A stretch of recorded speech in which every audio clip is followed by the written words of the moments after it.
गौतम बुद्ध बौद्ध धर्म के प्रवर्तक थे। इनका जन्म 483 ईस्वी पूर्व तथा महापरिनिर्वाण 563 ईस्वी पूर्व में हुआ था। बचपन में उनको राजकुमार सिद्धार्थ के नाम से जाना जाता था। बौद्ध ग्रंथों के अनुसार गौतम बुद्ध के जन्म से 12 वर्ष पूर्व ही एक ऋषि ने भविष्यवाणी की थी कि यह बच्चा या तो एक सार्वभौमिक सम्राट या महान ऋषि बनेगा। आइए इनके बारे में किन्हीं 4 कहानियों को सुनते हैं। पहली कहानी, बुद्ध और चक्षुपाल। एक बार भगवान बुद्ध जेतवन बिहार में रह रहे थे। भिक्षु चक्षुपाल भगवान से मिलने के लिए आए थे। उनके आगमन के साथ उनकी दिनचर्या, व्यवहार और गुणों की चर्चा भी हुई। भिक्षु चक्षुपाल अंधे थे। एक दिन बिहार के कुछ भिक्षुओं ने कुछ मरे हुए कीड़ों को चक्षुपाल की कुटी के बाहर पाया और उन्होंने चक्षुपाल की निंदा करनी शुरू कर दी कि उन्होंने इन जीवित प्राणियों की हत्या की। भगवान बुद्ध ने निंदा कर रहे उन भिक्षुओं को बुलाया और पूछा कि क्या तुमने भिक्षु को कीड़े मारते हुए देखा है? उन्होंने उत्तर दिया, नहीं। इस पर भगवान बुद्ध ने उन साधकों से कहा कि जैसे तुमने उन्हें कीड़ों को मारते हुए नहीं देखा, वैसे ही चक्षुपाल ने भी उन्हें मरते हुए नहीं देखा और उन्होंने कीड़ों को जानबूझकर नहीं मारा है, इसलिए उनकी भर्त्सना करना उचित नहीं है। भिक्षुओं ने इसके बाद पूछा कि चक्षुपाल अंधे क्यों हैं?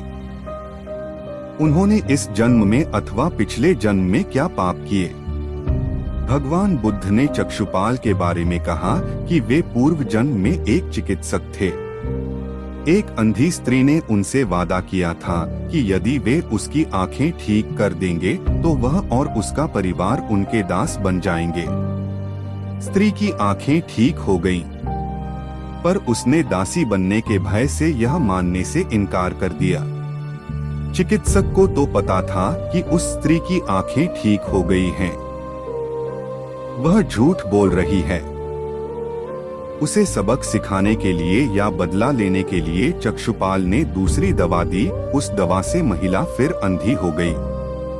वह कितना ही रोई पीटी, लेकिन चक्षुपाल जरा भी नहीं पसीजा।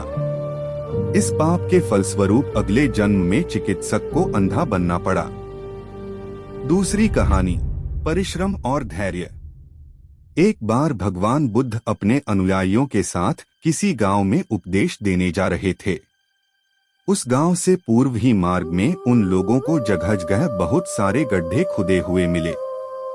बुद्ध के एक शिष्य ने उन गड्ढों को देखकर जिज्ञासा प्रकट की, आखिर इस तरह गड्ढे का खुदे होने का तात्पर्य क्या है?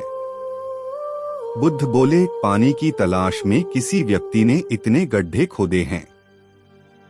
यदि वह धैर्यपूर्वक एक ही स्थान पर गड्ढे खोदता तो उसे पानी अवश्य मिल जाता, पर वह थोड़ी देर गड्ढा खोदता और पानी न मिलने पर दूसरा गड्ढा खोदना शुरू कर देता। व्यक्ति को परिश्रम करने के साथ धैर्य भी रखना चाहिए। तीसरी कहानी, अमृत की खेती। एक बार भगवान बुद्ध भिक्षा के लिए एक किसान के यहाँ पहुँचे।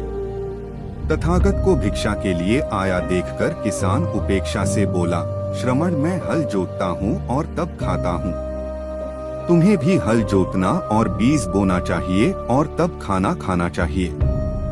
बुद्ध ने कहा, महाराज, मैं भी खेती ही करता हूँ। इस पर किसान को जिज्ञासा हुई और वह बोला, मैं न तो तुम्हारे पास हल देखता हूँ, न बैल और न ही खेती का स्थल। तब आप कैसे कहते हैं कि आप भी खेती ही करते हो? आप कृपया अपनी खेती के संबंध में समझाइए। बुद्ध ने कहा, महाराज, मेरे पास श्रद्धा का बीज, तपस्या रूपी वर्षा और प्रजा रूपी जोत और हल है।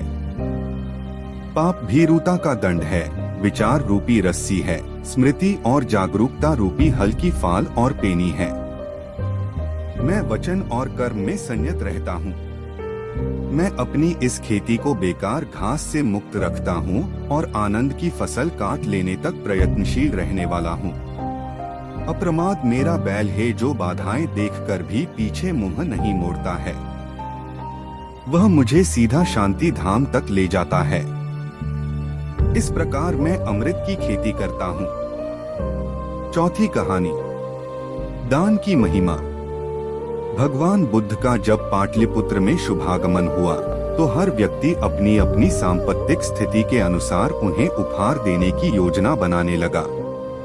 राजा बिंबिसार ने भी कीमती हीरे, मोती और रत्न उन्हें पेश किए। बुद्धदेव ने सबको एक हाथ से सहर्ष स्वीकार किया। इसके बाद मंत्रियों, सेठों, साहूकारों ने अपने अपने उपहार उन्हें अर्पित किए और बुद्धदेव ने उन सबको एक हाथ से स्वीकार कर लिया। इतने में एक बुढ़िया लाठी टेकते वहां आई। बुद्धदेव को प्रणाम कर वह बोली, भगवन, जिस समय आपके आने का समाचार मुझे मिला उस समय मैं यह अनार खा रही थी।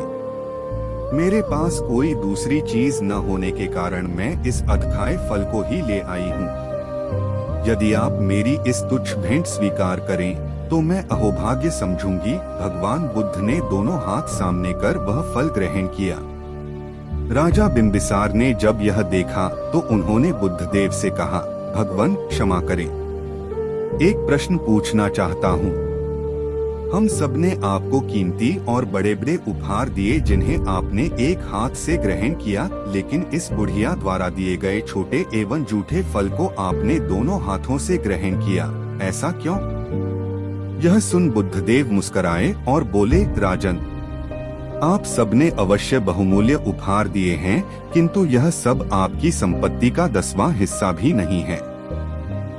आपने यह दान दीनों और गरीबों की भलाई के लिए नहीं किया है, इसलिए आपका यह दान सात्विक दान की श्रेणी में नहीं आ सकता।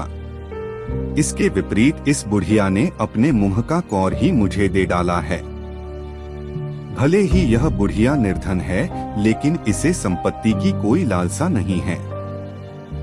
यही कारण है कि इसका दान मैंने खुले हृदय से दोनों हाथों से स्वीकार किया है। तो दोस्तों, आपको यह 4 कहानी कैसी लगी? लाइक और सब्सक्राइब करना न भूले।